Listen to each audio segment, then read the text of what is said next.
എൻ്റെ പേര് ജോസ്മി. ഞാൻ കടുത്തുരുത്തിയിൽ നിന്ന് വരുന്നു. ഇതെൻ്റെ ഹസ്ബൻഡ് ടോം. ഇത് ഞങ്ങളുടെ മോൻ ഇവാൻ. ഇതെൻ്റെ രണ്ടാമത്തെ സാക്ഷ്യമാണ്. ഞാനും ഒരു നേഴ്സാണ്. എല്ലാവരെ പോലെ പുറത്തേക്ക് പോകണമെന്നുള്ള ആഗ്രഹത്തോടെ ജർമ്മൻ പഠിച്ചു. ജർമ്മൻ എക്സാം പാസ്സായി. അത് ഞാനിവിടെ സാക്ഷ്യത്തിൽ പറഞ്ഞതാണ്. അത് കഴിഞ്ഞ് എൻ്റെ വിസയ്ക്ക് വെച്ചു. എൻ്റെ വിസ റിജക്ഷൻ വന്നു.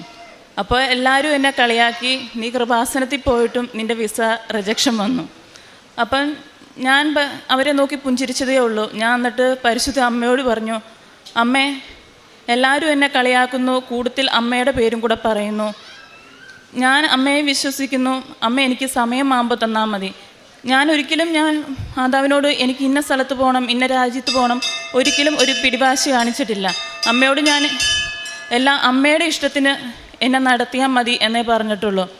അങ്ങനെ വിസയ്ക്ക് വെച്ചപ്പോൾ വീണ്ടും വെക്കണോ അല്ലെങ്കിൽ അപ്പീൽ കൊടുക്കണോ ഒരു കാര്യവും ഇല്ലാതെയാണ് എൻ്റെ വിസ റിജക്ഷൻ വന്നത്. അപ്പോൾ അവിടുത്തെ എൻ്റെ എംപ്ലോയർ അന്ന് വെക്കേഷനിലായിരുന്നു. അതുകൊണ്ട് അങ്ങോട്ടേക്ക് മറുപടി കൊടുത്തില്ല എന്നുള്ള കാരണത്താൽ അപ്പോൾ അത് റിമോൺസ്ട്രേഷൻ കൊടുത്തു. അപ്പം അത് അന്ന് ബാംഗ്ലൂർ എംബസിയിലേക്ക് മെയിൽ ചെയ്തു. അന്ന് തന്നെ എനിക്ക് മറുപടി വന്നു, നിങ്ങളുടെ പാസ്പോർട്ട് ഒന്നും കൂടെ സബ്മിറ്റ് ചെയ്യുക. അത് സബ്മിറ്റ് ചെയ്തു. 3 ദിവസത്തിനുള്ളിൽ തന്നെ എൻ്റെ വിസ അടിച്ചു വന്നു. ഞാനത് എൻ്റെ ഹോസ്പിറ്റലിലേക്ക് അയച്ചപ്പോൾ അവർ പറഞ്ഞു, എത്രയും പെട്ടെന്ന് ടിക്കറ്റ് എടുത്തോളാൻ. അപ്പോൾ അങ്ങനെ ടിക്കറ്റ് എടുത്തപ്പം നിങ്ങൾക്കിത് കേൾക്കുമ്പോൾ ചിലപ്പോൾ ചിരി വരും. എനിക്ക് ടിക്കറ്റ് എടുത്താൽ ഞാൻ തന്നെ പോകണമെന്ന് വെച്ചാൽ ഞാൻ എൻ്റെ പഞ്ചായത്ത് വിട്ട് സത്യം പറഞ്ഞാൽ എങ്ങും തന്നെ പോയിട്ടില്ല. അപ്പോൾ ഞാൻ നേഴ്സിംഗ് പഠിച്ചത് നാട്ടിലാണ്. എൻ്റെ വീടിൻ്റെ അടുത്ത് തന്നെയാണ് ഞാൻ വർക്ക് ചെയ്തത്. എന്നെ കെട്ടിച്ചു വിട്ടാക്കുന്നത് വെറും 3 കിലോമീറ്റർ ദൂരത്തിലാണ്. അപ്പം ഞാൻ തന്നെ പോകണമല്ലോ അമ്മേ, എന്നെ ഇവിടം വരെ എത്തിച്ചത് അമ്മയല്ലേ. അമ്മ തന്നെ അമ്മയും അമ്മയുടെ മോനും കൂടെ എന്നെ 2 ഫ്ലൈറ്റ് മാറി ജർമ്മനിയിലെത്തിക്കണം.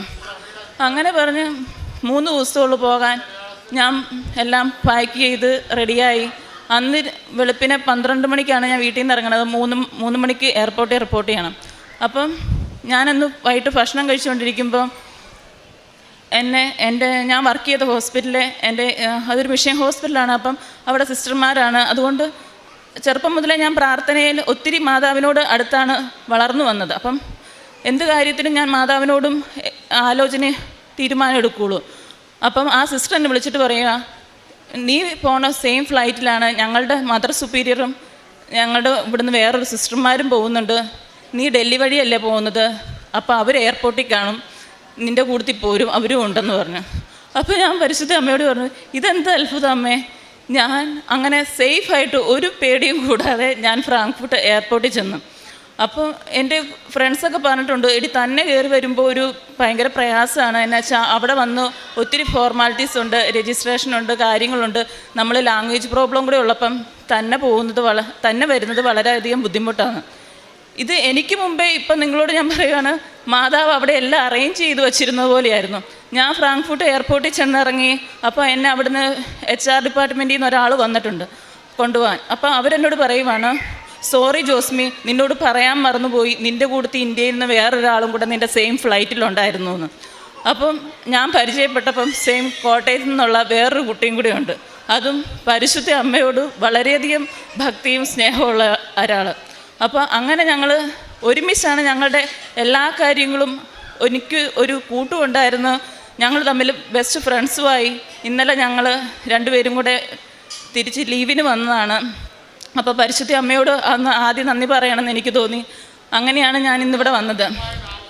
അങ്ങനെ ഞാൻ അവിടുത്തെ രജിസ്ട്രേഷൻ എക്സാമാണ്. എക്സാം എന്ന് പറഞ്ഞാൽ നമ്മൾ എന്തേലും ലാംഗ്വേജ് പഠിച്ചിട്ട് പോയാലും അവിടെ എക്സാം എന്ന് പറഞ്ഞാൽ അവർ ജർമ്മൻ, നമ്മൾ മലയാളം പറയുന്ന പോലെ പറയും. അപ്പം എനിക്കത് ഭയങ്കരധികം ബുദ്ധിമുട്ടായിട്ട് തോന്നി ആദ്യം. അപ്പം ഓരോ മാസവും നമുക്കവിടെ എക്സാമുണ്ട്. അപ്പോൾ അവർ ആദ്യത്തെ എൻ്റെ എക്സാം കഴിഞ്ഞിട്ട് പറഞ്ഞു, ജോസ്മി, നീ ലാംഗ്വേജിൽ വളരെ വീക്കാണല്ലോ, നീ ഇമ്പ്രൂവ് ചെയ്യണം. പക്ഷേ പിറ്റേ മാസത്തെ എക്സാമിൽ ഞാൻ പരിശുദ്ധ അമ്മയോട് പറഞ്ഞു, അമ്മേ, ഞാൻ എന്താ ചെയ്യണേ, എൻ്റെ മാക്സിമം ഞാൻ ശ്രമിക്കുന്നുണ്ട്, അമ്മ എനിക്ക് പകരം ഇനി സംസാരിച്ചേ പറ്റുള്ളൂ, എന്നെ ആദ്യത്തെ എക്സാമിൽ തന്നെ വിജയിപ്പിക്കണം. 6 മാസം കഴിഞ്ഞാണ് എക്സാം. അതിന് മുമ്പ് എല്ലാ മാസവും നമുക്ക് അസസ്മെൻ്റ് എക്സാം ഉണ്ട്.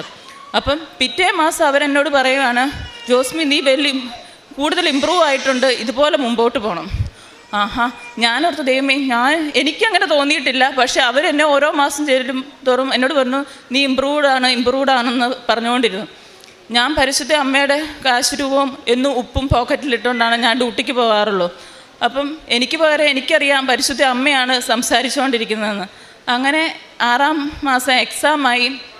അപ്പം 2 ദിവസമാണ് എക്സാം. ആദ്യത്തെ ദിവസം നമ്മൾ റൈറ്റിംഗ് ആണ്, പിറ്റേ ദിവസം പ്രാക്ടിക്കൽ.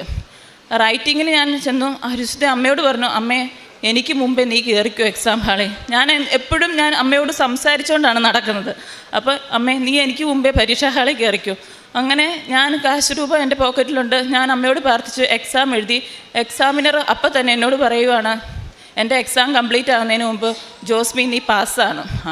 പിറ്റേ ദിവസം ഞാൻ വളരെ പേഷ്യൻ്റെ അടുത്താണ് എക്സാം. പേഷ്യന് നമ്മൾ മെഡിസിൻ കൊടുക്കണം, അങ്ങനെ പ്രാക്ടിക്കൽ എക്സാമാണ്. അപ്പം ആ പേഷ്യൻ്റ് എക്സാമിനറോട് പറയാണ്, ഇവള് ഭയങ്കര ലീബിലിംഗ് കൊളിക്കുന്ന സ്റ്റാഫാണ് എന്ന് പറഞ്ഞാൽ സ്നേഹമുള്ള സ്റ്റാഫാണ്, ഇന്ത്യക്കാരല്ല അങ്ങനെയാണ്, ഇംഗ്ലീഷ് കൊളിക്കും പ്രത്യേകം അങ്ങനെയാണെന്ന് പറഞ്ഞ് അവരെന്നെക്കുറിച്ച് ഞാൻ ചോദിക്കാതെ തന്നെ വളരെ നല്ല അഭിപ്രായം പറയുന്നു.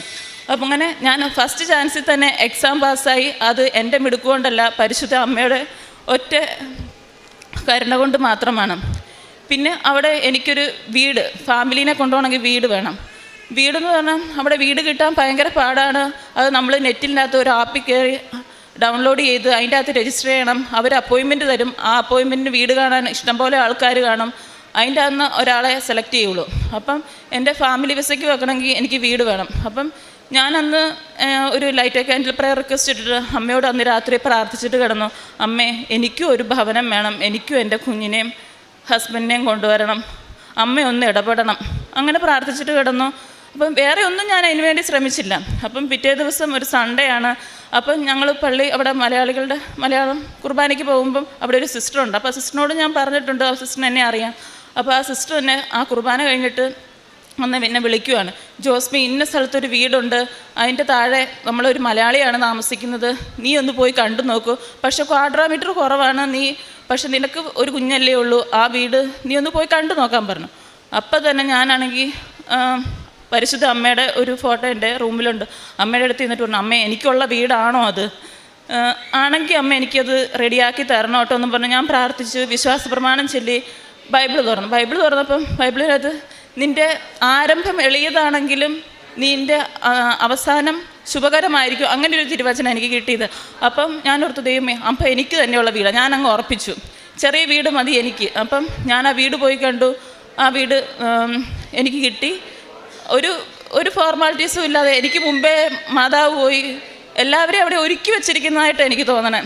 ഞാൻ ചെല്ലുന്നതിന് മുമ്പ് എനിക്ക് വേണ്ടി സംസാരിക്കാൻ അവിടെ ആൾക്കാർ, എനിക്ക് ലാംഗ്വേജ് പ്രോബ്ലം ഉണ്ട്, അപ്പോൾ അവരുടെ മീറ്ററോട് സംസാരിക്കണം, അതിനുവേണ്ടി എല്ലാം ഞാൻ പറയാതെ തന്നെ എനിക്ക് മുമ്പേ ആൾക്കാരായിരുന്നു അവിടെ. അങ്ങനെ എനിക്ക് ആ ഭവനം കിട്ടി. ആ ഭവനത്തിൻ്റെ എല്ലാ പേപ്പർ വർക്കും കഴിഞ്ഞിട്ടാണ് ഞാൻ ഇന്നലെ വന്നത്. എനിക്ക് ഇനി ഇവരുടെ വിസയ്ക്ക് വെക്കണം. അങ്ങനെ പരിശുദ്ധ അമ്മ എൻ്റെ കൂടെ നടക്കുന്ന ഒരു അനുഭവമാണ് എനിക്ക് നിങ്ങളോട് പറയാനുള്ളത്. പിന്നെ അടുത്ത സാക്ഷി എന്ന് പറയുന്നത് എൻ്റെ മോന് വേണ്ടിയാണ്. ഞാനിവിടുന്ന് പോകുമ്പോഴും കഴിഞ്ഞ 3 വർഷമായിട്ട് അവന് അലർജിക് ചുമയാണെന്നാണ് ഡോക്ടേഴ്സ് പറയുന്നത്.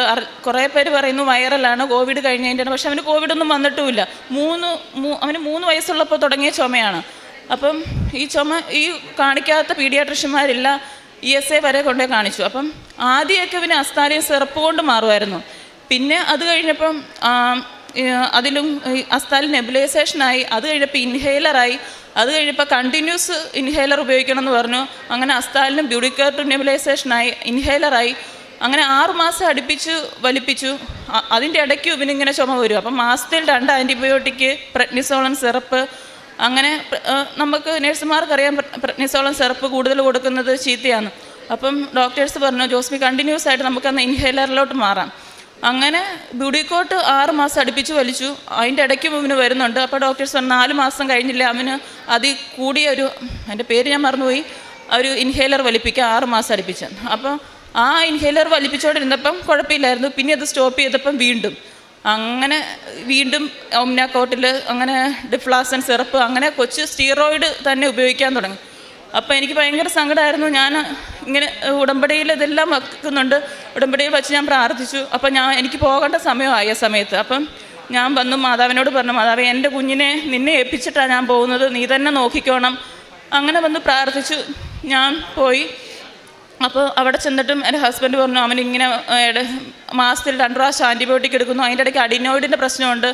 അപ്പം ഡോക്ടർ പറഞ്ഞ് അഡിനോയിഡ് ഇങ്ങനെ സ്ഥിരമായിട്ടുണ്ടാവുകയാണെങ്കിൽ അതിൻ്റെ സർജറി ചെയ്യണം അങ്ങനെ പറഞ്ഞു. അപ്പോഴത്തേനും ആണെങ്കിൽ എനിക്ക് അവിടെ ഇരുന്നിട്ടും കൂടുതൽ വിഷമം. ഞാൻ എന്നും മാതാവിനോട് പ്രാർത്ഥിക്കും. അപ്പം എൻ്റെ ജീവിത പങ്കാളി ഹസ്ബൻഡും വന്ന് ഉടമ്പടി എടുത്തു. ഉടമ്പടി വെച്ച് പ്രാർത്ഥിച്ചു. അങ്ങനെ ഇവന് സർജറി ചെയ്യണം എന്നുള്ള തീരുമാനത്തിലെത്തി. അപ്പോൾ ഇവിടെ വന്ന് ജോസഫ് അച്ഛനെ കണ്ട് പ്രാർത്ഥിച്ചു. അങ്ങനെ വെഞ്ചരിച്ച തൈലം അച്ഛൻ പൂശിവിനെ പ്രാർത്ഥിച്ചു. ഇവൻ പിന്നെ ഉപയോഗിക്കാൻ എല്ലാ ദിവസവും ഇവനെ കുളിപ്പിക്കുമ്പോൾ വെഞ്ചരിച്ച ഉപ്പ് ഒഴിച്ച വെള്ളത്തിലാണ് ഇവനെ കുളിപ്പിച്ചുകൊണ്ടിരുന്നത്. അങ്ങനെ എന്നും തേൻ തൊട്ട് വെഞ്ചരിച്ച തൈലവും തൂത്ത് പ്രാർത്ഥിക്കുമായിരുന്നു. അത് അന്ന് മുതൽ പിന്നെ ഞങ്ങൾ ആ ഇൻഹേലറെല്ലാം അങ്ങ് സ്റ്റോപ്പ് ചെയ്തു. പിന്നെ ഇപ്പോൾ ഏകദേശം 6 മാസമായി എൻ്റെ കുഞ്ഞിന് ഒരു കുഴപ്പവും ഇല്ല. അങ്ങനെ അഡിനോയിഡിൻ്റെ പ്രശ്നം ഡോക്ടർ ഈ നാൾ കാണിച്ചപ്പോൾ പറഞ്ഞു അതൊക്കെ ഇപ്പോൾ മാറിയെന്നാണ് പറഞ്ഞത്. പരിശുദ്ധ അമ്മയ്ക്കും തിരുക്കുമാരനും കോടാനുകൂടി നന്ദി.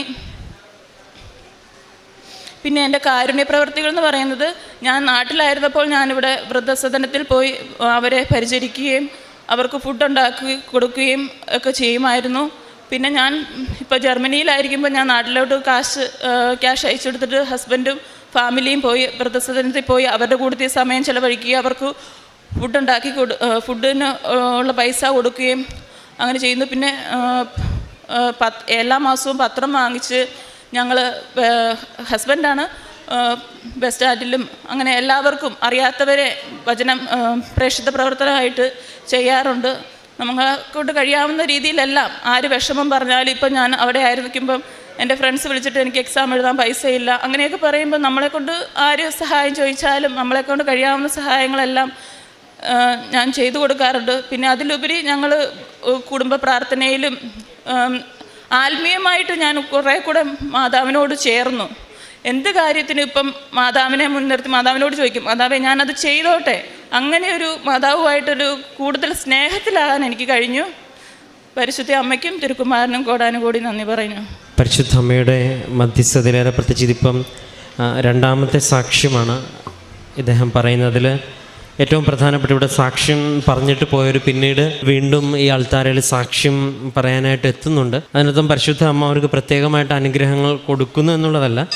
അവർ ഉടമ്പടിയുടെ യഥാർത്ഥ ഒരു ജീവിത രീതിയിലേക്ക് വരുമ്പം നമുക്ക് അമ്മ മാതാവിൻ്റെ സാന്നിധ്യം നമ്മൾ എവിടെ ആയിരുന്നാലും അത് അനുഭവിക്കാനായിട്ട് സാധിക്കും. ഓരോ കാര്യങ്ങളും ക്രമീകരിക്കപ്പെടുന്ന വിധം അത് വളരെ പ്രത്യേകിച്ച് ഉടമ്പടി നിൽക്കുന്ന ഒരാൾക്ക് കൃത്യമായിട്ട് മനസ്സിലാവും അത് ദൈവത്തിൻ്റെയും ഒരു ക്രമീകരണമാണ് എന്നുള്ളത്. ഇപ്പോൾ നമ്മൾ സാക്ഷ്യങ്ങൾ സ്ഥിരം കേൾക്കുമ്പോൾ അറിയാം, നമ്മളൊരു യാത്രയ്ക്ക് പുറപ്പെടുന്ന പല സാക്ഷികൾ, പ്രത്യേകിച്ച് വിദേശത്തേക്ക് മറ്റും പോകുന്നവരുടെ ഒരുപാട് സാക്ഷ്യങ്ങൾ നമ്മൾ കേട്ടിട്ടുണ്ട്. അപ്പോൾ അതിലൊക്കെയും പറയുന്ന പോലെ നമുക്ക് വേണ്ടി മുൻപേ ആരോ പോയി ക്രമീകരിച്ചതുപോലെ കാര്യങ്ങളെല്ലാം ക്രമപ്പെടുന്നതും എല്ലാം സമയബന്ധിതമായിട്ട് നടത്തുന്നതുമല്ല. അപ്പോൾ ഇത് ഒരു മാതാവിൻ്റെ വലിയൊരു അനുഭവമായിട്ട് തന്നെയാണ് എല്ലാവരും വായിച്ചെടുക്കുന്നത്. കാരണം ഉടമ്പടിയിലേക്ക് കടന്നു വരുമ്പോൾ പരിശുദ്ധമ്മ നമ്മുടെ കൂടെ സഞ്ചരിക്കും എന്നത് ഒരു ഭംഗിവാക്കല്ല, അതൊരു അനുഭവത്തിൻ്റെ തലമാണെന്ന് അനേകം സാക്ഷികൾ നിർത്തണം. ഒപ്പം ഒരുപാട് കാര്യങ്ങളിലും മാതാവിൻ്റെ വലിയ സാന്നിധ്യം അനുഭവിക്കാനായിട്ട് സാധിച്ചു എന്നുള്ളതും അവിടെ സ്വസ്ഥമായിട്ട് വസിക്കുവാനുള്ള ഭവനം ക്രമപ്പെട്ടതിനും എല്ലാം ഒരു പ്രാർത്ഥനയിലൂടെ ഒരു സിസ്റ്ററിനെ പരിചയപ്പെടാൻ ഇടവന്നു എന്ന് പറയുമ്പോൾ തന്നെ അതിൽ ഒരു ഉടമ്പടി കണ്ടനുണ്ട്. കാരണം സിസ്റ്റർമാരെ പരിചയപ്പെടാനുള്ള സാധ്യത ദേവാലയത്തിലാണ്. ഒരു വ്യക്തി ദേവാലയത്തിൽ പോകുമ്പോഴാണ് സിസ്റ്റർമാരെ പരിചയപ്പെടാനുള്ള സാധ്യത ഉള്ളതും. ഉടമ്പടി എടുത്ത വ്യക്തികൾ എവിടെ ആയിരുന്നാലും ദേവാലയത്തെ തേടിപ്പോയി കുർബാന കാണുന്നതും ഒക്കെ ഇതൊരു ഉടമ്പടിയുടെ ഭാഗമായിട്ട് തന്നെ നമുക്ക് ആവശ്യമായുള്ളവരെല്ലാം മാർഗ്ഗമധ്യ ദൈവം കൊണ്ടുചെന്ന് നിർത്തുന്ന ഒരനുഭവം. അങ്ങനെ സാക്ഷ്യങ്ങൾ പ്രാർത്ഥനയോടെ നമ്മൾ നോക്കുമ്പോൾ തന്നെ മനസ്സിലാവും എങ്ങനെയാണ് കർത്താവ് ഒരു കാര്യം ക്രമീകരിക്കുന്നത്. അതിന് ദൈവം ആഗ്രഹിക്കുന്ന വഴിയിലൂടെ നമ്മൾ നടക്കണം എന്നുള്ളൊരു സാക്ഷ്യവും കൂടി ഒരു സന്ദേശം ഉണ്ടായിരുന്നു. പ്രത്യേകിച്ച് ഈ ഒരു വ്യക്തിക്കും കുടുംബത്തിനും ലഭിച്ച എല്ലാവിധ അനുഭവങ്ങളെയും പ്രതി നമുക്ക് കരങ്ങളടിച്ച് ദൈവത്തിൻ്റെ നാമം മഹത്വപ്പെടുത്താം. എൻ്റെ പേര് ലത ആൻ്റണി. ഞാൻ ന്യൂഡൽഹിയിൽ നിന്നാണ് വരുന്നത്. ഞാൻ അവിടുത്തെ സെൻറ്റ് മൈക്കിൾസ് പാരീഷ് അംഗമാണ്. ഞാൻ 2022 ഒക്ടോബറിലാണ് ഞാൻ ആദ്യമായി ഉടമ്പടി എടുക്കുന്നത്. അന്ന് മുതൽ ഇന്ന് വരെ അമ്മ മാതാവിൻ്റെ ഉടമ്പടിയിലൂടെ എനിക്ക് ലഭിച്ച സാക്ഷ്യങ്ങൾ, ഇതിനു മുമ്പ് 2 പ്രാവശ്യം ഞാൻ ഇവിടെ വന്ന് സാക്ഷ്യം പറഞ്ഞിട്ടുണ്ട്. ഇത് 3ാമത്തെ പ്രാവശ്യമാണ്. ആദ്യമായി സാക്ഷ്യം പറയുന്നത് എൻ്റെ ചേച്ചിയുടെ മകൻ്റെ കല്യാണത്തിൻ്റെ കാര്യമാണ്. 2019 ഉറക്കത്തിൽ ഹാർട്ട് അറ്റാക്ക് വന്ന് മരിച്ചുപോയതാണ് എൻ്റെ ചേച്ചി. അതുപോലെ തന്നെ ചേട്ടനും 3 മാസങ്ങൾക്ക് ശേഷം മരിച്ചുപോയി. അപ്പം 2020 ഏപ്രിലിൽ അവൻ്റെ ഒരു കല്യാണം അന്ന് നടക്കാനിരുന്നായിരുന്നു. പക്ഷേ അച്ഛനും അമ്മയും മരിച്ചുപോയ ആ കുട്ടിയുടെ കല്യാണം നടന്നില്ല. അതിനുശേഷം അവനും ഭയങ്കര ഡിപ്രഷനായി. അവൻ്റെ കല്യാണം ഒന്നും തന്നെ നടക്കുന്നില്ല. അവൻ പുറത്ത് വിദേശത്തായിരുന്നു ജോലി ചെയ്തിരുന്നത്. പിന്നീട് ഞാനിവിടെ ഉടമ്പടി പുതുക്കാൻ വന്നപ്പോൾ ഞാൻ അവൻ്റെ നിയോഗം സമർപ്പിച്ച് പ്രാർത്ഥിച്ചിരുന്നു, അവന് നല്ല ഒരു ഇണയെ കൊടുത്ത് അനുഗ്രഹിക്കണമേ മാതാവേ എന്നുള്ളത്. അതിൻ പ്രകാരം അവന് നല്ല ഒരു ആലോചന വരികയും അവൻ്റെ കല്യാണം ഈ മാസം 22-ാം തീയതിയാണ്. അപ്പോൾ അവൻ്റെ കല്യാണത്തിന് വേണ്ടിയിട്ടാണ് ഞാനിപ്പോൾ ഡൽഹിയിൽ നിന്നും വന്നത്. ഈ സാക്ഷ്യം ഞാനിവിടെ രേഖപ്പെടുത്തുന്നു. രണ്ടാമത് എൻ്റെ മൂത്ത മകൻ, അവന് 7 വർഷമായി അമേരിക്കയിലാണ്. അവൻ പഠിക്കാൻ പോയതിന് ശേഷം അവിടെ ജോലിയായി. പക്ഷേ ഒരു വാടകയ്ക്കായിരുന്നു താമസിച്ചുകൊണ്ടിരുന്നത്. അവർക്ക് ഒരു ഭവനം വാങ്ങിക്കണമെന്ന് വളരെ ആഗ്രഹമായിരുന്നു. പക്ഷേ അമേരിക്കയിൽ എല്ലാവർക്കും അറിയാം, ഒരു പ്രാവശ്യം കോൺട്രാക്റ്റിൽ ഒരു വാടക വീട് എടുത്തു കഴിഞ്ഞാൽ നമ്മൾ അതിൻ്റെ കാലാവധി പൂർത്തിയാകുന്നതിന് മുൻപേ അവിടുന്ന് വേറൊരു വീട് വാങ്ങിക്കുകയാണെങ്കിൽ നമ്മൾ ടെനൻസിനെ കൊടുക്കണം. ഇൻ കേസ് ടെനൻസിനെ കിട്ടിയില്ലെന്നുണ്ടെങ്കിൽ നമ്മളുടെ കയ്യിൽ നിന്ന് ആ കാലാവധിക്കുള്ള മുഴുവനും പൈസയും നമ്മൾ കെട്ടിക്കൊടുക്കണം. അപ്പോൾ എൻ്റെ മകൻ ഇങ്ങനെ പറഞ്ഞു, മമ്മ ഞങ്ങൾ വീടിന് നോക്കിയിട്ടുണ്ട്. അപ്പം ബ്രോക്കർ കൊണ്ടുപോയി അവരെ 2-3 വീട് കാണിച്ചു. അവർക്ക് ഇഷ്ടമുള്ള ഒരു വീട് അവർക്ക് ലോണിന് വേണ്ടിയിട്ട് കൊടുത്തു. ആ ലോണൊക്കെ അവർക്ക് വളരെ എളുപ്പത്തിൽ തന്നെ സാങ്ഷനായി. കാര്യം നല്ല സിബിൽ സ്കോറും കാര്യങ്ങളും ഉള്ളതുകൊണ്ട്. പക്ഷേ ആ ടെനൻസിനെ കൊടുക്കേണ്ട കാര്യം വന്നപ്പോൾ ടെനൻസിനെ കിട്ടാനായിട്ട് ഒരു ശകലം ബുദ്ധിമുട്ട് വന്നു. ആ സമയത്ത് ഞാൻ light A candle prayer request ഇട്ട് അമ്മ മാതാവിനോട് പ്രാർത്ഥിച്ചു, അമ്മേ ഒരാഴ്ചക്കകം തന്നെ അമ്മ നല്ലൊരു ടെനൻസിനെ അവർക്ക് കൊടുക്കണം, ഇല്ലെങ്കിൽ വീണ്ടും 5 മാസത്തെ എഗ്രിമെൻ്റ് ഉണ്ട്, അതിനകത്ത് അവൻ്റെ പൈസ പോകും. പക്ഷേ അമ്മ മാതാവ് 2 ദിവസം കൊണ്ട് തന്നെ നല്ലൊരു ടെനൻസിനെ അവന് കൊടുക്കുകയും അങ്ങനെ എഗ്രിമെൻറ്റിൽ നിന്ന് അവർക്ക് റിലീഫ് കിട്ടി. ഒരു നല്ല ഭവനം നൽകി അമ്മ മാതാവ് എൻ്റെ മകനെ അനുഗ്രഹിച്ചു. മൂന്നാമത്തെ എൻ്റെ സാക്ഷ്യം, എൻ്റെ ഏറ്റവും ഇളയ മകൻ കഴിഞ്ഞ വർഷം ബാംഗ്ലൂർ ക്രൈസ്റ്റ് യൂണിവേഴ്സിറ്റിയിൽ ജോയിൻ ചെയ്താണ് ഡിഗ്രിക്ക് ഫസ്റ്റ് ഇയർ. അവന് 1 മാസം കഴിഞ്ഞ് കഴിഞ്ഞപ്പോൾ ഒരു സുഹൃത്തിൻ്റെ ബർത്ത്ഡേ പാർട്ടിക്ക് വേണ്ടിയിട്ട് ബാംഗ്ലൂരിലെ ഒരു ഔട്ട്സ്കേർട്സ് ആയിട്ടുള്ളൊരു സ്ഥലത്ത് കുറച്ച് ആൾക്കാർ ഒന്നിച്ച് പോയതാണ്. പക്ഷേ രാത്രി 12 മണി വരെ ഞങ്ങൾ ഫോൺ ചെയ്തിട്ടും അവൻ ഫോൺ പിക്കപ്പ് ചെയ്യുന്നില്ല. ഞങ്ങൾ ആകെപ്പാടെ ടെൻസ്ഡായി. ഒരു 2 മണിയായപ്പോൾ ഒരു അൺനോൺ നമ്പറിൽ നിന്നും ഒരു കോൾ വന്നിട്ട് പറഞ്ഞു, നിങ്ങളുടെ മകനെ ഒരാൾ ഓട്ടോറിക്ഷയിൽ കയറ്റിയിരുത്തിയിട്ടുണ്ട്, ഈ കൊച്ചിന് ഒരു അൺകോൺഷ്യസ് പോലെയാണ് തോന്നുന്നത്, നിങ്ങൾ നോക്കൂ ഇത് നിങ്ങളുടെ കുട്ടിയാണോ ഇല്ലയോ എന്നുള്ളത്. ഞാനും എൻ്റെ ഹസ്ബൻഡും ആ സമയത്ത് എൻ്റെ ഹസ്ബൻഡിൻ്റെ ജോലിക്ക് വേണ്ടിയിട്ട് ഹിമാചൽ പ്രദേശിലായിരുന്നു. ആ സമയത്ത് എൻ്റെ ഹസ്ബൻഡിന് പക്ഷേ ഉറക്കത്തിൽ എഴുന്നേറ്റ് കഴിഞ്ഞപ്പോൾ മകൻ്റെ കാര്യം കേട്ടപ്പോൾ പുള്ളി പെട്ടെന്ന് തലകറങ്ങി. ഞാനും വളരെയധികം വിഷമിച്ചു. പക്ഷേ ഞാൻ പെട്ടെന്ന് തന്നെ മനസ്സംയമനത്തോടുകൂടി ഞാൻ അയാളോട് പറഞ്ഞു, എൻ്റെ നമ്പർ ഇതാണ്, വാട്സപ്പ് ഉണ്ട്, നിങ്ങൾ വേഗം ഒരു ഫോട്ടോ അയച്ചു തരൂ. അങ്ങനെ ഫോട്ടോ അയച്ചു തന്നപ്പം അതെൻ്റെ ഇളയ മകനാണ്. അവന് വളരെ വല്ലാത്തൊരവസ്ഥയിൽ ആരോ ഇങ്ങനെ ചാരിൽ വെച്ചിരിക്കുന്ന പോലെയാണ് ഓട്ടോറിക്ഷയിൽ ഇരുത്തിയിരിക്കുന്നത്. ഞാൻ ചോദിച്ചു എന്തു പറ്റി? അപ്പോൾ പറഞ്ഞു അറിയില്ല, ഈ കുട്ടിയെ 2 പേർ ചേർന്ന് എൻ്റെ ഓട്ടോ കൈ കാണിച്ച് നിർത്തി അതിനകത്തിരുത്തിയതാണ്. ഞാൻ പറഞ്ഞു എൻ്റെ മകനൊന്നും സംഭവിക്കരുത്, നിങ്ങൾ ദൈവത്തെ ഓർത്ത് ഞാൻ അഡ്രസ്സ് തരാം, ആ അഡ്രസ്സിൽ അവൻ്റെ ഹോസ്റ്റലിൽ എത്തിക്കണമെന്ന് പറഞ്ഞു. അവർ പറഞ്ഞു ഞാനൊന്നും ചെയ്യില്ല, നിങ്ങളുടെ മകനെ എത്തിക്കാം. ആ സമയത്ത് ഞാൻ ഉടമ്പടിയിലായിരുന്നു. ഞാൻ പെട്ടെന്ന് തന്നെ എൻ്റെ മകൻ്റെ ഫോട്ടോയിൽ അമ്മയുടെ ഉടമ്പടി തൈലം കുരിശ് വരച്ച് പ്രാർത്ഥിച്ച് ഞാൻ സമർപ്പിച്ച് പ്രാർത്ഥിച്ചു. ഉടനെ മുട്ടുകുത്തി നിന്ന് ഞാൻ കണ്ണീരോടെ അമ്മയോട് വിശ്വാസപ്രമാണം ചൊല്ലി എൻ്റെ മകനെ സുരക്ഷിതമായിട്ട് എത്തിച്ച് ആ ഓട്ടോറിക്ഷക്കാരൻ്റെ ഫോൺ വരണേ എന്ന് പ്രാർത്ഥിച്ചു.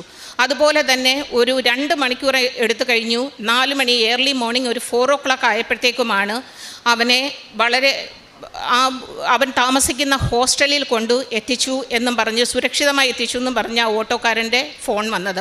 അമ്മ മാതാവിനും ഈശോയ്ക്കും 1000 നന്ദി, എൻ്റെ മകനെ ഒരാപത്തും കൂടാതെ കാത്ത് സംരക്ഷിച്ചതിന്. 4ാമത്തെ എൻ്റെ നിയോഗം എന്ന് പറഞ്ഞു കഴിഞ്ഞാൽ, ഞങ്ങളുടെ ഒരു ഫാമിലി സുഹൃത്ത്, പുള്ളി ജയ്പൂരിലാണ് വർക്ക് ചെയ്തുകൊണ്ടിരുന്നത്. ജയ്പൂരിൽ നിന്നും ഡൽഹിക്ക് ഊബറിൽ വരുന്ന സമയത്ത് ഊബറിൻ്റെ ഡ്രൈവർ ഉറങ്ങിപ്പോയതാണ്.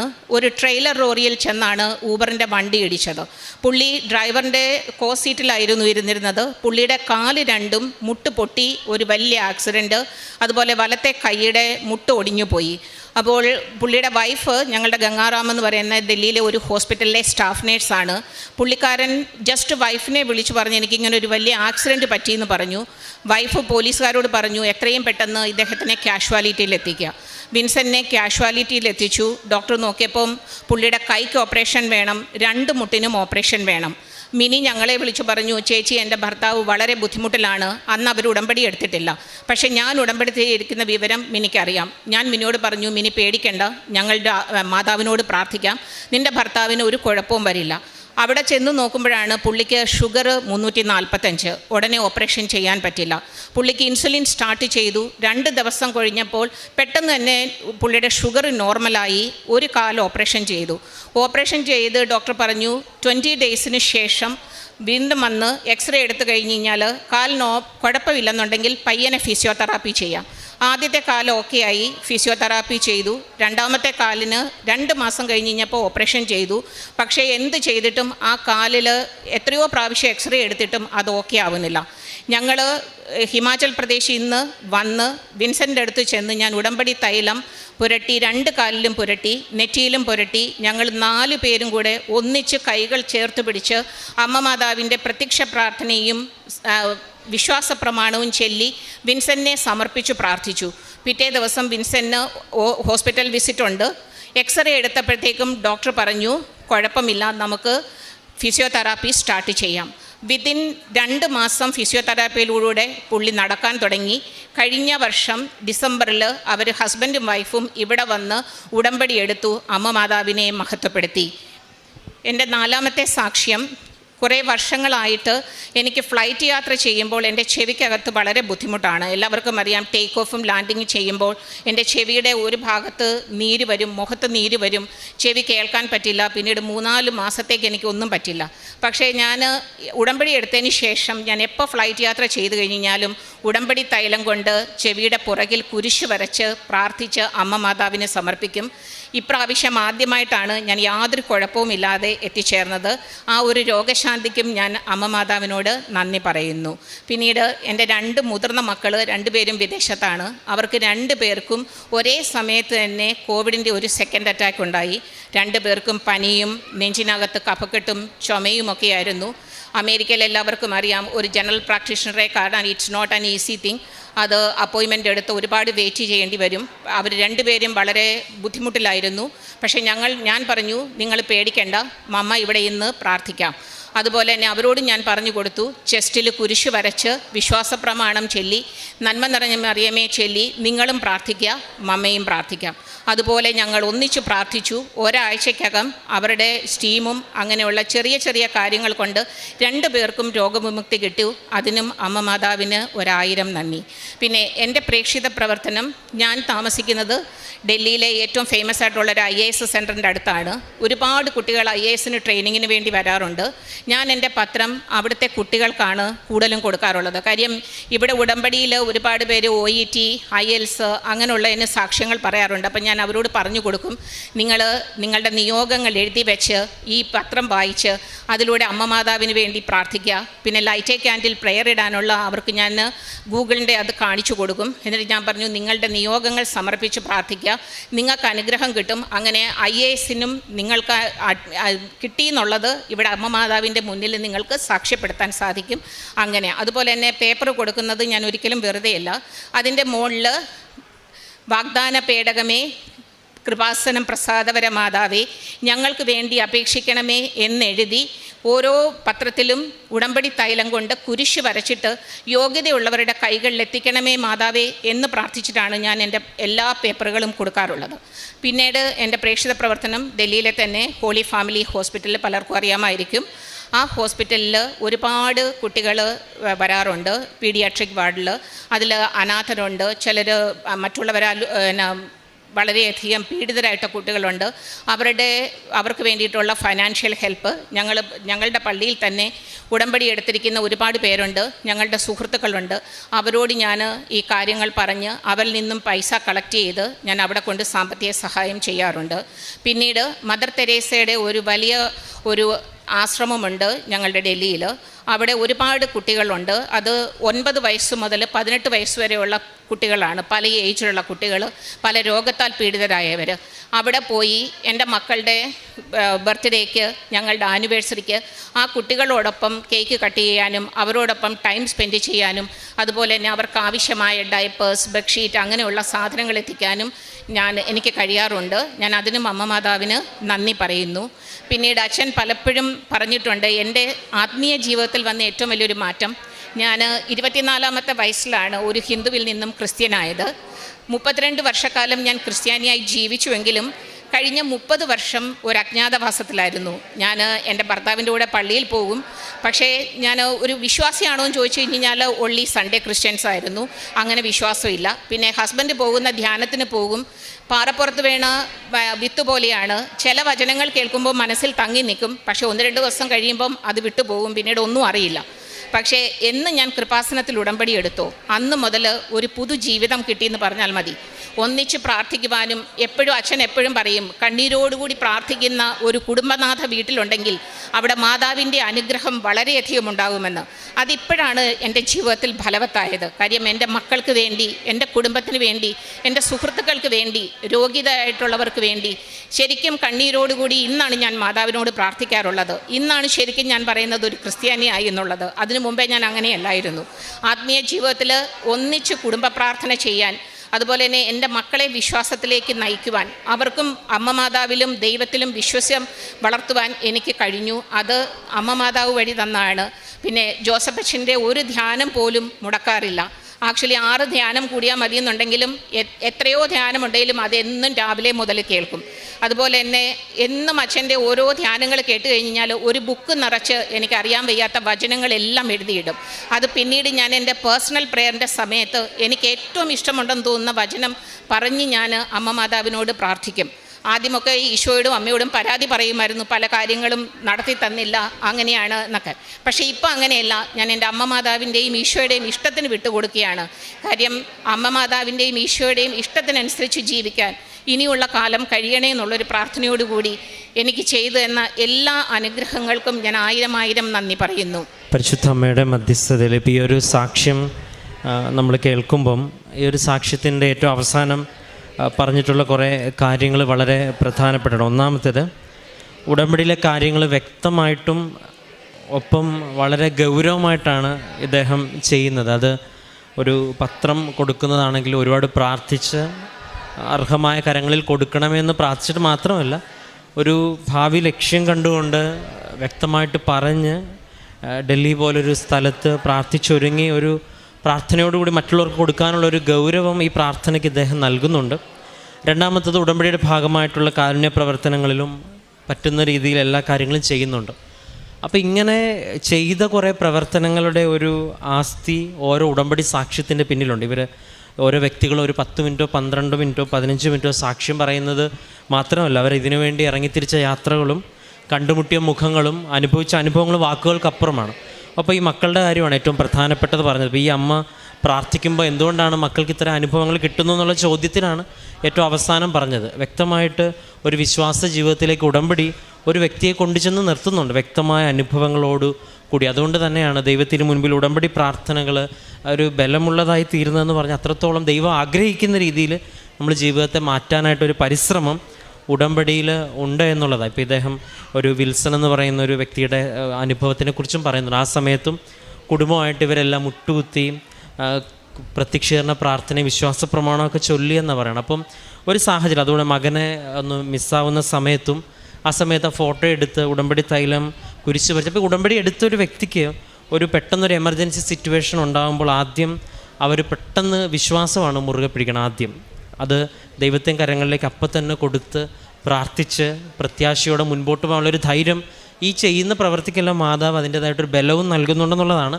മറ്റൊരു തലം എന്ന് പറയണത്. അപ്പം ഒരു കുടുംബം മുഴുവൻ മുട്ടുമേ നിന്ന് കൈകൾ വിരിച്ച് പരിശുദ്ധയുടെ പ്രത്യക്ഷീകരണത്തിന് നിയമം കൂടി ചേർത്ത് വെച്ച് പ്രാർത്ഥിക്കുമ്പം ഈ പ്രത്യക്ഷീകരണത്തിനൊരു സത്യമുള്ളത് കൊണ്ട് മാതാവ് ആ ഒരു സാന്നിധ്യം അവിടെ അറിയിക്കും എന്നുള്ളത് സത്യമാണ്. കാരണം നിങ്ങൾക്കറിയാം, കൃപാസനത്തിൻ്റെ ചരിത്രം പരിശോധിക്കുമ്പോൾ ആദ്യം ഉണ്ടായത് ഈ പ്രത്യക്ഷീകരണ പ്രാർത്ഥനയാണ്. അപ്പം പിന്നീട് മകൻ്റെ കാര്യം വരുമ്പോഴും മക്കളുടെ കാര്യം വരുമ്പോഴും ഓരോ സിറ്റുവേഷനാണ്, ഓരോ അമേരിക്കയിലെ സ്ഥലത്ത് എന്താണ് നോംസ് അതെല്ലാം പറയുന്നുണ്ട്. അപ്പോൾ ആ സമയത്തൊക്കെ മക്കൾക്ക് ആവശ്യം അമ്മയുടെ പ്രാർത്ഥനയിൽ വിശ്വാസം ഉണ്ടാകുന്നത് മക്കളുടെ ജീവിതത്തിൽ ഉണ്ടാകുന്ന ഈ വിശ്വാസത്തിൻ്റെ അനുഭവങ്ങളും കൂടെ ഉണ്ടാകുമ്പോഴാണ്. അതുണ്ടാകുവാനായിട്ട് വ്യക്തമായിട്ട് നമുക്ക് ഒരുപാട് സാധ്യതകൾ ഈ ഒരു കാലഘട്ടത്തിൽ ഉടമ്പടിയിലൂടെ ദൈവം തുറന്ന് തന്നിട്ടുണ്ട്. ഇപ്പം ഒരുപാട് വിദേശത്തുള്ള മക്കൾക്ക് വേണ്ടി ഇവിടെ അമ്മമാരൊന്ന് സാക്ഷ്യം പറയുന്നുണ്ട്. വിദേശത്താണ് മക്കളെങ്കിൽ ഇവിടെ നിന്നാണ് അവരെ ഡയറക്റ്റ് ചെയ്യുന്നത്. എന്ത് പ്രാർത്ഥിക്കണം, എങ്ങനെ പ്രാർത്ഥിക്കണം, എന്ത് ചെയ്യണം, അങ്ങനെ അത്രയും സ്ട്രോങ് ആയിട്ട് വിശ്വാസത്തെ അനുഭവങ്ങളെ കൈമാറ്റം ചെയ്യാൻ ഉടമ്പടിയുടെ ഒരു സാധ്യതയുണ്ട്. അത് വ്യക്തമായിട്ട് ഇദ്ദേഹം ഉപയോഗിക്കുന്നു. അത് വ്യക്തമായിട്ട് പരിശുദ്ധ അമ്മ സാന്നിധ്യം നൽകി കൂടെ നിൽക്കുന്നു. കാരണം ഉടമ്പടിയിൽ ഗൗരവമായിട്ട് നിൽക്കുന്ന ഒരു വ്യക്തിയോടൊപ്പം പരിശുദ്ധ അമ്മ ഗൗരവമായിട്ട് നിൽക്കുമെന്നുള്ളത് ഉടമ്പടിയുടെ ഏറ്റവും സിമ്പിളായിട്ടുള്ള യുക്തിയാണ്. ഈ ഒരു സാക്ഷ്യം നമ്മളെല്ലാവരെയും സഹായിക്കട്ടെ എന്ന് പ്രത്യേകം പ്രാർത്ഥിക്കുന്നു. നമുക്ക് കരങ്ങളടിച്ച് ദൈവത്തിൻ്റെ നാമം മഹത്വം. മാതാവിനും ഒരുപാട് നന്ദി. എൻ്റെ പേര് പ്രീത, ഇതെൻ്റെ മകൻ റയാൻ സിജോ, ഇതെൻ്റെ മകൾ ഐറിൻ സിജോ. ഞാൻ Aluva Ernakulam holy angels church Muppathadam ഇടവകയിൽ നിന്ന് വരുന്നു. എനിക്ക് കിട്ടിയ ഒത്തിരി നന്ദികൾ, മാതാവിനോട് നന്ദി പറയാൻ വന്നതാണ്. എൻ്റെ ഒന്നാമത്തെ എനിക്ക് കിട്ടിയ വലിയൊരു അനുഗ്രഹം, വലിയൊരു അപകടത്തിൽ നിന്ന് ഞാൻ രക്ഷപ്പെട്ടു. ഒരു 6 മാസം മുമ്പ് ജനുവരി 22-ാം തീയതി ഞാൻ എൻ്റെ വീടിൻ്റെ പെരയുടെ മുകളിൽ നിന്ന് താഴെ വീണു. മുകളിൽ നിന്ന് താഴെ വീണത് അത്ഭുതകരമായി ഞാൻ രക്ഷപ്പെട്ടു. എൻ്റെ തോളലൊടിഞ്ഞ് വിട്ടുപോയി. എനിക്കൊന്നും ഓർമ്മയുണ്ടായിരുന്നില്ല, ആരെ എനിക്ക് മനസ്സിലായില്ല. എൻ്റെ അമ്മച്ചിയാണ് ഓടി വന്ന് എന്നെ വലിച്ചു പോക്കി. എനിക്ക് ശ്വാസമില്ലായിരുന്നു. അമ്മച്ചി എനിക്ക് കൃത്രിമ ശ്വാസം തന്നു. കുറേ നേരം കഴിഞ്ഞിട്ടാണ് എനിക്ക് ശ്വാസം വീണത്. ശ്വാസം വീണപ്പോൾ തന്നെ ഞാൻ നോക്കിയിട്ട് എനിക്ക് അമ്മച്ചിയെ മനസ്സിലാകുന്നില്ല. സൗണ്ട് കേട്ടു, പക്ഷേ എനിക്ക് ആരാന്ന് മനസ്സിലാകുന്നില്ല. എനിക്കൊന്നും മനസ്സിലാകുന്നില്ല. ഞാനാരാന്ന് പോലും മനസ്സിലാകുന്നില്ല. പെട്ടെന്ന് ഞാൻ പ്രാർത്ഥിക്കുന്ന എൻ്റെ കൃപാസനം മാതാവിൻ്റെ രൂപം എൻ്റെ കണ്ണിലേക്ക് ഇങ്ങനെ അടിച്ചു വന്നു. അപ്പം ഞാൻ എൻ്റെ മാതാവെ, കൃപാസനം മാതാവ്, എന്നെ രക്ഷിക്കണേ, എൻ്റെ ജീവൻ രക്ഷിക്കണേ, എന്നെ സാക്ഷിയാക്കണേ എന്ന് ഞാനിങ്ങനെ ലെവലില്ലാതെ ഞാനിങ്ങനെ ഉച്ചത്തിലിങ്ങനെ പ്രാർത്ഥിച്ചുകൊണ്ടിരുന്നു. എനിക്ക് മാതാവിനല്ലാതെ എനിക്കൊന്നും ഓർമ്മയില്ല. കുറച്ച് കഴിഞ്ഞ് ഞാനിങ്ങനെ എൻ്റെ മനസ്സിലോട്ട് ഉടമ്പടി തൈൽ എൻ്റെ കണ്ണിലേക്ക് ഇങ്ങനെ വരുന്നു. അപ്പം ഞാനിങ്ങനെ വിളിച്ചു പറഞ്ഞു, ആരെങ്കിലും എൻ്റെ വായിൽ ഇത്തിരി ഉടമ്പടി തൈൽ ഒഴിച്ചതാന്ന് പറഞ്ഞ് എൻ്റെ മോൻ ഓടിപ്പോയി എടുത്തുകൊണ്ട് വന്നു. അപ്പുറത്തെ വീട്ടിലൊരു കുട്ടി എൻ്റെ വായിൽ ഒഴിച്ചു തന്നു. അതിനുശേഷമാണ് എനിക്ക് എൻ്റെ അമ്മച്ചീനെ മനസ്സിലായത്, ഞാനിരിക്കുന്ന സ്ഥലം മനസ്സിലായത്. അപ്പോൾ എന്നെ ചോദിച്ചപ്പോൾ ഞാനിങ്ങനെ മുകളിൽ നിന്ന് വീണെന്ന് അപ്പോഴാണ് എൻ്റെ വീട്ടുകാർക്ക് മനസ്സിലായത്. പിന്നെ എന്നെ എടുത്ത് ആശുപത്രിയിലോട്ട് കൊണ്ടുപോകാനായിട്ട് വണ്ടിയെ കയറ്റിയ സമയത്ത് ഞാൻ പറഞ്ഞു, എൻ്റെ മനസ്സിലോട്ട് പെട്ടെന്ന് കാശുരൂപം വന്നു. അപ്പോൾ ഞാൻ ആരെങ്കിലും എൻ്റെ കാശുരൂപം താന്ന് ഞാൻ പറഞ്ഞു, എടുത്തുകൊണ്ടും തന്നു. എനിക്ക് മാതാവുമായിട്ട് ബന്ധപ്പെട്ട കാര്യങ്ങളല്ലാതെ വേറെ ഒന്നും ഓർമ്മയില്ല. ഞാനിങ്ങനെ ഒരു അബോധാവസ്ഥയിൽ എൻ്റെ മാതാവേ എന്നെ രക്ഷിക്കണേ എന്ന് പറഞ്ഞ് ഞാൻ പ്രത്യക്ഷീകരണ പ്രാർത്ഥന ഞാനിങ്ങനെ വണ്ടിയിൽ കിടന്ന് ഞാനിങ്ങനെ പ്രാർത്ഥിച്ചിരുന്നു. ഹോസ്പിറ്റലിൽ കൊണ്ടുപോയി ചെന്ന് നോക്കിയപ്പം എക്സ്റേ ഒക്കെ എടുത്ത് നോക്കി. അപ്പോൾ എൻ്റെ തോളലിലൊടിഞ്ഞ് വിട്ട് വളരെ വല്ലാത്ത അവസ്ഥയിലായി. അപ്പം അവിടെ എടുത്തില്ല. എറണാകുളം ജനറൽ ആശുപത്രിയിൽ എന്നെ കൊണ്ടുചെന്നു. അവിടെ ചെന്നപ്പോൾ ഡോക്ടർ പറഞ്ഞു, ഇത് ഒന്നും ചെയ്യാൻ പറ്റുന്നില്ല, വലിയ ഓപ്പറേഷൻ വേണം, അവിടെ സൗകര്യമില്ല, അവിടെ സ്ഥലമില്ല, എവിടെയെങ്കിലും കൊണ്ടുപോകാൻ പറഞ്ഞു. എന്നിട്ട് പിന്നെ എന്നെ എറണാകുളം ഇവിടെ നോർത്തിലും സ്പെഷ്യലിസ്റ്റ് ഹോസ്പിറ്റലിലോട്ട് കൊണ്ടുപോയി. ഒത്തിരി വിഷമിച്ചു, കാരണം ഓപ്പറേഷന് വേണം, പെട്ടെന്ന് പൈസ വേണം, വളരെ ബുദ്ധിമുട്ടായിരുന്നു.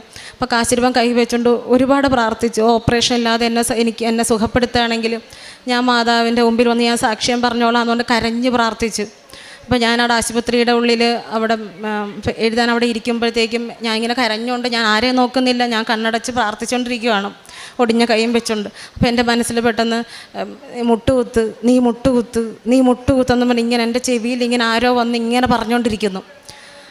അപ്പം ഞാൻ ആദ്യം ശ്രദ്ധിച്ചില്ല. പിന്നെ ഞാൻ പറഞ്ഞു, എൻ്റെ മാതാവ് എന്നെ ഒരു കുഴപ്പമില്ലാതെ ഓപ്പറേഷൻ ഇല്ലാതെ സുഖപ്പെടുത്താമെന്ന് ഡോക്ടർ പറയുകയാണെങ്കിൽ ഡോക്ടറിന് മുന്നേ മുട്ടുകുത്തി ഞാൻ നന്ദി പറഞ്ഞോളാം എന്ന് പറഞ്ഞു. അതുപോലെ ഡോക്ടറിൻ്റെ അടുത്ത് ചെന്നു. എൻ്റെ എക്സ്റേയും എൻ്റെ എല്ലാ പേപ്പറുകളും ഒക്കെ നോക്കി. ജനറൽ ആശുപത്രിയിൽ നിന്ന് തന്നുവിട്ട് ഓപ്പറേഷൻ എഴുതി വെച്ച പേപ്പറൊക്കെ നോക്കി. അപ്പോൾ ഡോക്ടർ പറഞ്ഞു, എനിക്ക് വേണമെങ്കിൽ ഓപ്പറേഷൻ ചെയ്യാം, പക്ഷേ ഞാൻ ചെയ്യുന്നില്ല, ചെയ്യാതെ നമുക്ക് ശരിയാക്കാമെന്ന് പറഞ്ഞു. ഞാൻ ആ നിമിഷം മുട്ടുകുത്തി എൻ്റെ മാതാവിന് നന്ദി പറഞ്ഞു. എന്നിട്ട് വന്ന് വളരെ അത്ഭുതകരമായി എൻ്റെ കൈ സുഖപ്പെട്ടു. ഒരു വർഷം കഴിഞ്ഞാൽ പോലും എൻ്റെ കൈ പൊങ്ങില്ല എന്ന് പറഞ്ഞ് എൻ്റെ കൈ ഇപ്പോൾ ഒരു കുഴപ്പമില്ല. വളരെ പഴയ പോലെ തന്നെ ഒടിയാത്തൊരു കൈ പോലെ എൻ്റെ കൈ സുഖപ്പെട്ടു. ഇതെൻ്റെ ഒന്നാമത്തെ സാക്ഷ്യം. പിന്നെ എനിക്ക് എൻ്റെ മാതാവിനോട് ഒത്തിരി ഞാൻ പറയാൻ നന്ദികേടാണ്. ഞാൻ മാപ്പ് പറയാനാണ്. പിന്നെ ഞാൻ ഈ കൃപാസനത്തിൽ ആദ്യമായിട്ട് വന്നത് 2017 ഞാൻ കൃപാസനം മാതാവിൻ്റെ ഒരു ഫോട്ടോ പോലും കണ്ടിട്ടില്ല. എനിക്ക് മാതാവ് എങ്ങനെ ഇരിക്കണമെന്ന് അറിയാൻ പാടില്ല. ഞാൻ എൻ്റെ ആൻറ്റിമാരുടെ കൂട്ടത്തിലാണ് ഞാൻ വന്നത്. എൻ്റെ ഈ മോനുണ്ടെന്ന്. എൻ്റെ മോൻ അന്നൊരു 2.5 വയസ്സുണ്ട്. ഈ കുഞ്ഞിനെയും കൊണ്ടാണ് ഞാൻ വന്നത്. എൻ്റെ മോൻ നടക്കില്ലായിരുന്നു. 7-ാം മാസത്തിൽ ഒത്തിരി കോംപ്ലിക്കേഷനൊക്കെ ആയിട്ട് ജനിച്ച കുഞ്ഞാണ്. എൻ്റെ കുഞ്ഞിൻ്റെ തല ഉറക്കില്ലായിരുന്നു, നിൽക്കില്ല, നടക്കില്ല, നിന്നിട്ടില്ല. അവനെ കൊണ്ട് ഫിസിയോതെറാപ്പിക്കൊക്കെ നടക്കുന്ന സമയം വേദനയോടുകൂടി എൻ്റെ കുഞ്ഞിനെയും കൂടി ഇവിടെ വന്നത്. ഇവിടെ ഞങ്ങൾ വന്നപ്പോൾ അന്ന് ചൊവ്വാഴ്ച ധ്യാനത്തിൻ്റെ സമയം, ഭയങ്കര തിരക്കുള്ള സമയം. ഞാൻ വന്ന് കയറിയപ്പോൾ ഒരു പഴയ കെട്ടിടമൊക്കെയാണ്. ഇവിടെ ഒരു ഓടുംപര ഉണ്ടായിരുന്നു. അതിൻ്റെ ഉള്ളിൽ മാതാവിൻ്റെ അച്ഛൻ കണ്ടൊരു ഫോട്ടോയാണെന്ന് എല്ലാവരും പറഞ്ഞത്. നെഞ്ചത്ത് ക്ലോക്കുള്ളൊരു ഫോട്ടോ, ഒരു രൂപം ഉണ്ടായിരുന്നു. നമ്മളെ കാണിക്കില്ല, ഒരു ചില്ലിൻ്റെ ഉള്ളിൽ. നമ്മൾ ഉള്ളിലേക്ക് നോക്കിയാൽ കാണാം. എല്ലാവരും നോക്കുന്നത് കൊണ്ട് ഞാനും നോക്കി. ഞാൻ നോക്കിയപ്പോൾ ഞാൻ കണ്ടത് നെഞ്ചത്ത് ക്ലോക്കുണ്ട്. പക്ഷേ ഈ മാതാവിനെ അല്ല കണ്ടത്. ഒരു റോസ് ഉടുപ്പിട്ട സ്വർണ്ണ നിറത്തിലെ മുടിയൊക്കെയുള്ള ഭയങ്കര തേജസ്സുള്ളൊരു മാതാവ്. തലയുടെ മുകളിൽ നക്ഷത്രങ്ങളുണ്ടായിരുന്നു. നെഞ്ചത്ത് ക്ലോക്കും ഉണ്ട്. 10:40 എഴുതിയിട്ടുണ്ടായിരുന്നു. മാതാവ് ഇങ്ങനെ ചിരിച്ചോണ്ട് നിൽക്കുന്നു. എനിക്ക് മനസ്സിലായില്ല മാതാവിനെ ഞാൻ നേരിട്ടാണ് കാണണമെന്ന് എനിക്ക് മനസ്സിലായില്ല. ഞാൻ ഓർത്തു, അപ്പം ഞാൻ തന്നെ പറയുകയാണ്, ഇതെന്തൊരു തേജസ്സാണ്. ശരിക്കൊരു ദൈവത്തിൻ്റെ അമ്മയാകാനുള്ള എല്ലാ ഭയങ്കര തേജസ് എന്ന് പറഞ്ഞ് ഞാൻ പിന്നെ അവിടെ ഇരുന്ന് ധ്യാനം കഴിഞ്ഞു. തിരക്ക് കൂടി. ഞങ്ങൾ ആലുവയിൽ നിന്ന് വരുന്നതായതുകൊണ്ട് തിരിച്ച് വണ്ടി കിട്ടുവാന്ന ടെൻഷൻ കൊണ്ട് ഇവിടെ പിന്നെ ആൾക്കാർ വന്ന് മാതാവിനെ കണ്ടില്ല. ഞങ്ങൾ പോയി, കുഞ്ഞിനങ്ങളായിട്ട് പോയി. പിന്നെ പിറ്റേ മാസം അവരുടെ കൂടെ, ആൻറ്റിമാരുടെ കൂടെ തന്നെ ഞാൻ ഉടമ്പടി എടുക്കാൻ വന്നു. ഞാനിവിടെ വന്ന് ഇവിടെ മാതാവിൻ്റെ അടുത്ത് വന്ന് ഉടമ്പടി എടുത്ത് മാതാവിൻ്റെ അടുത്ത് വന്ന് എൻ്റെ കുഞ്ഞുണ്ട്, അവൻ നിൽക്കില്ല. എൻ്റെ മോൻ ഇവിടെ വന്നപ്പോൾ ഞാൻ എൻ്റെ കൈ കഴിച്ച് കൊച്ചിനെ നിലത്തോട്ടിരുത്തി. ഇവൻ തന്നെ എഴുന്നേറ്റ് വന്ന് ഈ മാതാവിൻ്റെ ഈ ചില്ലും കൂടെ പിടിച്ചുകൊണ്ട് നിന്ന്. അന്നാണ് എൻ്റെ മോൻ ആദ്യമായിട്ട് സ്വന്തമായിട്ട് എഴുന്നേറ്റ് നിൽക്കുന്നത്. അതിനെ ഞാൻ നന്ദി പറയുന്നു. പക്ഷേ ഞാൻ നന്ദി പറഞ്ഞില്ല, മാതാവിനോട് നന്ദി പറഞ്ഞില്ല. ഞാൻ പോയി ഞാൻ അന്ന് വിചാരിച്ചു ഇതെൻ്റെ ഫിസിയോതെറാപ്പിക്ക് ചെയ്യണതല്ലേ, അതിൻ്റെയൊക്കെ ആയിരിക്കുമെന്ന് കരുതി. എനിക്ക് ഉടമ്പടി എടുത്തെങ്കിലും അങ്ങനെ വലിയ കാര്യമായിട്ടൊന്നും പാലിച്ചില്ല. എൻ്റെ വിഷമം കൊണ്ടും മാതാവ് എനിക്ക് സൗഖ്യം തന്നതാണ് എൻ്റെ കുഞ്ഞിന്. അതൊക്കെ കഴിഞ്ഞ് വർഷങ്ങൾ കഴിഞ്ഞ് ഒത്തിരി പ്രശ്നങ്ങളൊക്കെ ഉണ്ടായി. ഞാൻ വീണ്ടും 2013 ജനുവരി 2-ാം തീയതിയാണ് പിന്നെ ഉടമ്പടി എടുത്തത്. അതിന് ശേഷമാണ് അച്ഛൻ്റെ ധ്യാനങ്ങൾ കേട്ടും എല്ലാം ഞാൻ എങ്ങനെയാണ് അത് പാലിച്ചുകൊണ്ട് തുടങ്ങുക. അതുവരെ എൻ്റെ സ്വഭാവത്തിലൊന്നും ഞാൻ മാറ്റം വരുത്തിയിട്ടില്ലായിരുന്നു. എനിക്ക് നല്ല ദേഷ്യമാണ്. ആരെങ്കിലും എന്തെങ്കിലും പറഞ്ഞാൽ ഞാൻ തിരിച്ചു പറയും. പക്ഷേ ഇപ്പം അതെല്ലാം ഞാൻ മാറ്റി, എൻ്റെ എല്ലാ ഇതൊക്കെ മാറ്റി. അതിന് ശേഷം ഞാനത് ഉടമ്പടി പത്രങ്ങളൊക്കെ നന്നായിട്ട് കൊടുക്കാൻ തുടങ്ങി. ഞാനിപ്പോൾ ആര് ദേഷ്യപ്പെട്ടാലും എനിക്ക് ദേഷ്യം തോന്നില്ല, ഞാനത് ക്ഷമിക്കും. അങ്ങനെ ഒത്തിരി മാറ്റങ്ങൾ. അതിന് ശേഷം അച്ഛൻ്റെ ഓരോ ധ്യാനം കൂടുമ്പോഴും എങ്ങനെയാണ് ഉടമ്പടി കൊണ്ടുപോകേണ്ടതെന്നൊക്കെ എനിക്ക് ഞാൻ പഠിച്ച് ഇപ്പം ഞാനത് ചെയ്തുകൊണ്ടിരിക്കുന്നു. അതിനുള്ളിൽ അങ്ങനെ 2ാമത്തെ സാക്ഷ്യം കഴിഞ്ഞ് 3ാമത്തെ സാക്ഷ്യം. ഒരു 2 വർഷം മുമ്പ് എൻ്റെ മോൻ പെട്ടെന്നൊരു ദിവസം ഓർമ്മക്കുറവ് വന്നു. കുഞ്ഞ് ഞാൻ കുരിശിൻ്റെ വഴിക്ക് പോയിരിക്കുകയായിരുന്നു. എൻ്റെ അമ്മച്ചി അനിയത്തെ വീട്ടിൽ ഉണ്ടായിരുന്നുള്ളൂ. അപ്പോൾ ഈ പെട്ടെന്ന് എൻ്റെ കുഞ്ഞ് ഒന്നും മനസ്സിലാകാത്ത പോലെ അവനോട് ചോദിച്ചിട്ട് അവൻ ഞാൻ ക്ലാസ്സിൽ ഇരിക്കുകയാണെന്നൊക്കെ പറയുന്നു. ആദ്യം ഞങ്ങളൊന്നും കണക്കാക്കിയില്ല. അത് കുറച്ചുകൂടി കഴിഞ്ഞപ്പോൾ ഇവൻ ആരെയും നോക്കുന്നില്ല, കണ്ണൊക്കെ ഇങ്ങനെ പരതി നോക്കുന്നു. ക്ലാസ്സിലിരിക്കുകയാണ്. അപ്പോൾ അമ്മച്ചി മൂത്രം ഒഴിക്കണമെന്ന് പറഞ്ഞു. അപ്പോൾ അമ്മച്ചി കൊച്ചു പോയിട്ട് വാന്ന് പറഞ്ഞു. പക്ഷേ ഇവൻ എന്നിട്ട് വാതിലൊക്കെ നോക്കി, എന്താ ടീച്ചറേ ഇതെന്താ ഇവിടെ ഇങ്ങനെ അല്ലല്ലോ അങ്ങനെയൊക്കെ ചോദിച്ചപ്പോഴാണ് ഈ കൊച്ചിന് വ്യത്യാസം മനസ്സിലായത്. വേഗം ഞാൻ ഓടി വന്നു, എന്നെ വിളിച്ചു. ഞാൻ വന്നപ്പോൾ എൻ്റെ മോൻ ഇങ്ങനെ ഒരു ഓർമ്മയില്ലാതെയൊക്കെ കിടക്കുന്നു, നേരെ നോക്കുന്നില്ല ഞാൻ വിളിച്ചിട്ട്. അപ്പോൾ ഞാൻ വല്ലാതെ തകർന്നു പോയി. വേഗം ഞാൻ കാശ് രൂപ എടുത്ത് ഇവൻ്റെ നെഞ്ചത്ത് വെച്ച് ഉടമ്പടി തൈലം വായിൽ ഒഴിച്ചു കൊടുത്തു. എന്നിട്ട് തിരി കത്തിച്ച് പ്രത്യക്ഷീകരണ പ്രാർത്ഥന ഞാൻ ഭയങ്കരമായിട്ട് കരഞ്ഞുകൊണ്ട് ഞാൻ ചൊല്ലി. ഞാനും എൻ്റെ അനിയത്തി അമ്മച്ചിയും കൂടി ശക്തമായിട്ട് പ്രാർത്ഥന ചൊല്ലി. അത് കഴിഞ്ഞ് കുഞ്ഞിനെയും കൊണ്ട് ഞങ്ങൾ ആശുപത്രിയിൽ പോയി. പോകുന്ന വഴി തന്നെ അവൻ നോർമലായി തുടങ്ങി. അവിടെ ആശുപത്രിയിൽ ചെന്നതിന് ശേഷം എൻ്റെ ടെൻഷൻ കണ്ടിട്ട് ഡോക്ടർ എൻ്റെ അടുത്ത് വന്നിരുന്നു. വിഷമിക്കേണ്ട, നമുക്ക് നോക്കാം എന്നൊക്കെ പറഞ്ഞ് ഇവൻ്റെ ടെസ്റ്റൊക്കെ ചെയ്തു, ബ്ലഡൊക്കെ ടെസ്റ്റ് ചെയ്തു. ഒരു 1.5 മണിക്കൂർ വെയിറ്റ് ചെയ്തു. അതിനുശേഷം എൻ്റെ അടുത്തിരുന്ന ഡോക്ടർ വീണ്ടും വന്ന് പറഞ്ഞു, നിങ്ങൾ എന്തിനാണ് ഇവിടെ വന്നത്?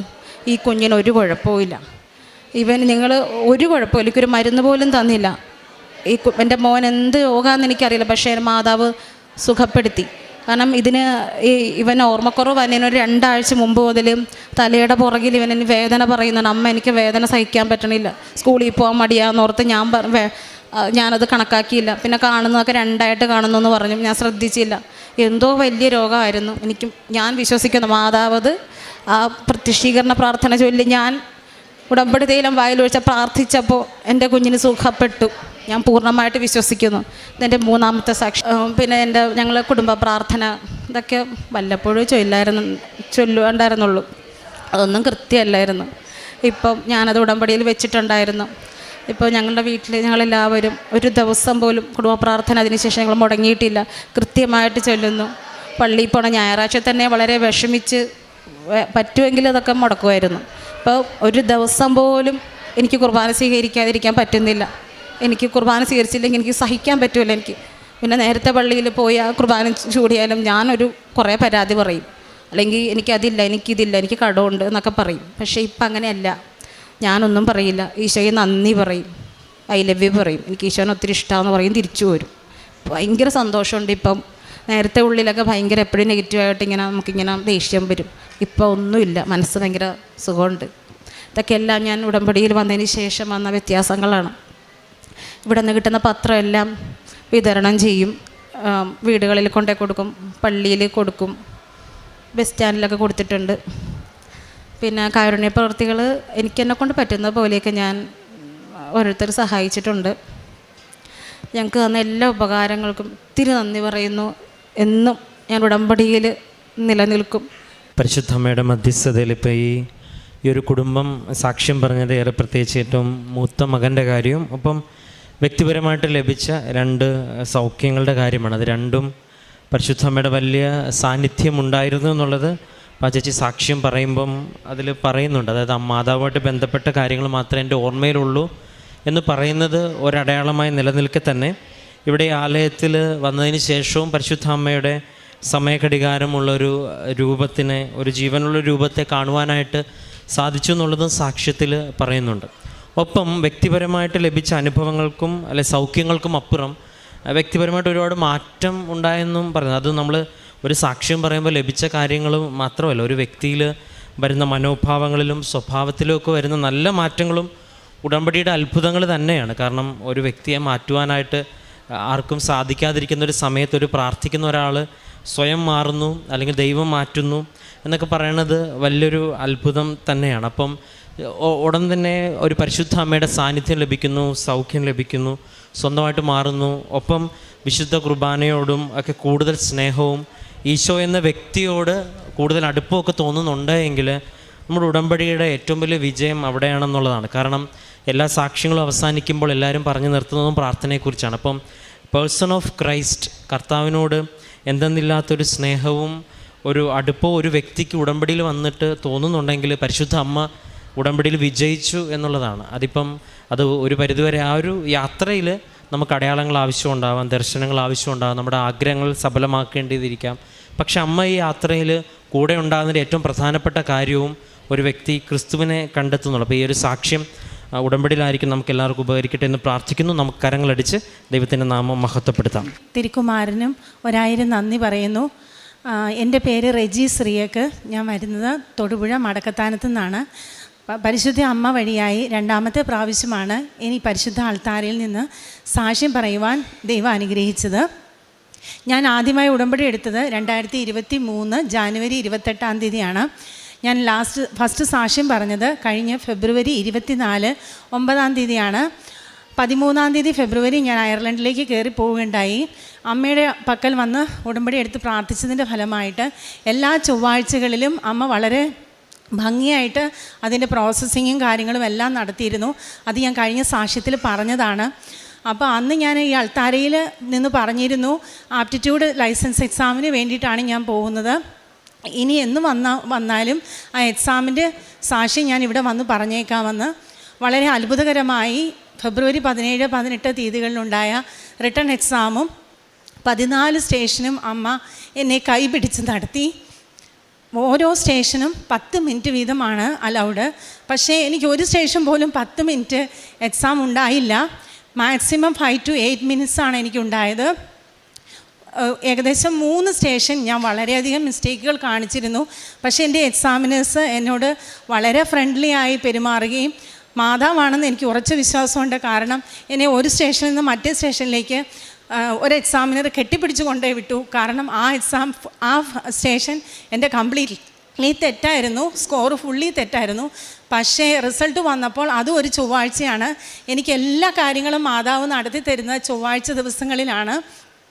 കൃപാസനത്തിലെ മാതാവ് പ്രത്യക്ഷപ്പെട്ട ചൊവ്വാഴ്ചയാണെന്നുള്ളത് വെളിപ്പെടുത്തുവാനും മറ്റുള്ളവരോട് പറയുവാനും ഈവൻ എ സിംഗിൾ പേപ്പർ ഇപ്പോഴും എല്ലാ കാര്യങ്ങളും ചൊവ്വാഴ്ച ദിവസങ്ങളിൽ എനിക്ക് നടന്നുകൊണ്ടിരിക്കുന്നു.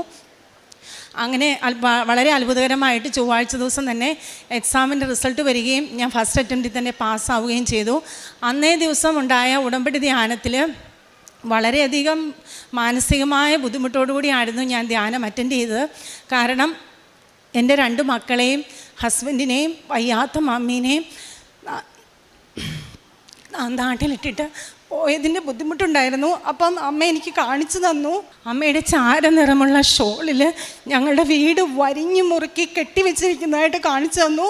നീ ഒന്നുകൊണ്ടും ഭയപ്പെടേണ്ടെന്ന്. അതുപോലെ തന്നെ ഇപ്പം 13-ാം തീയതി 6 മാസമായി ഞാൻ ഇവിടുന്ന് പോയിട്ട് എല്ലാ കാര്യങ്ങളും മാതാവ് വളരെ ഭംഗിയായി വീട്ടിൽ നടത്തിക്കൊണ്ടിരിക്കുന്നു. എല്ലാവരും സന്തോഷമായിരിക്കുന്നു. ഒരിക്കൽ പോലും ഒരു ഹോസ്പിറ്റൽ കേസ് വന്ന് മാതാവ് ബുദ്ധിമുട്ടിച്ചില്ല. വളരെ സിക്കായ മമ്മിയാണ് എൻ്റേത്. പക്ഷേ എല്ലാ കാര്യങ്ങളും വളരെ ഭംഗിയായി മാതാവ് നോക്കി നടത്തി. അതുപോലെ തന്നെ അവിടെ ജോലി സ്ഥലത്താണെങ്കിലും എനിക്ക് ഒത്തിരിയേറെ ബുദ്ധിമുട്ടുകളുണ്ടായി. പുതിയൊരു സ്ഥലം, പുതിയ കാലാവസ്ഥ, പുതിയ നഴ്സിംഗ് ഹോമാണ്. അപ്പോൾ ഞാൻ ഹോസ്പിറ്റലിൽ മാത്രമേ വർക്ക് ചെയ്തിട്ടുള്ളൂ. അപ്പോൾ അതിൻ്റേതായ ഒത്തിരി ബുദ്ധിമുട്ടുകളുണ്ടായിരുന്നു.